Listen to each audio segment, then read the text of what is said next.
ఈ ఆత్మ అన్నది మనకు కనిపించకపోవడం వల్ల ఆత్మ గురించి పెద్ద అవగాహన లేదు ప్రతి ఒక్కళ్ళకి. ఆత్మ ఎవరో తెలుసుకునే ప్రయత్నం కూడా ఎవరు చేయట్లే. ఎంతసేపు దేహం నేననుకుంటూ, నేను సుఖపడాలనుకుంటూ ఆ సుఖపడడం కోసం ప్రయత్నం చేస్తున్నారు. డబ్బు సంపాదించుకుని, సుఖాలు సమకూర్చుకుని ఎంజాయ్ చేస్తున్నారు. అదే జీవితం అనుకుంటున్నారు. కానీ మీరు కనుక కాస్త ఈ విచారణ అది చేస్తూ ఉంటే అర్థమవుతుంది. ఈ దేహం నేను కాదు, నేను ఆత్మ అన్న అవగాహన కలుగుతుంది. ఆ ఆత్మ అన్న అవగాహన కలిగినప్పుడు మరి ఆత్మ గురించి కొంత తెలుసుకోవాలి కదా, ఆ జ్ఞానం సంపాదించుకోవాలి కదా.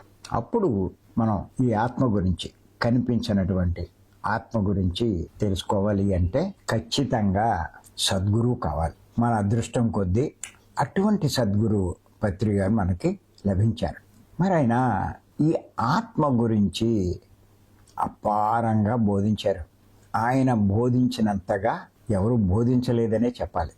అంత అర్థమయ్యే రీతిలో తేలికైన భాషలో మనకి బోధించారు. బోధించడమే కాదు, ఇంకో విషయం కూడా చెప్పారండి ఆయన. ఆశ్చర్యకరమైన విషయం. ఏ ఆత్మ అయితే నేను అని తెలుసుకున్నామో ఈ ఆత్మ ఎవరో కాదు, ఈ ఆత్మే పరబ్రహ్మ అని ఆయన చెప్పడం జరిగింది.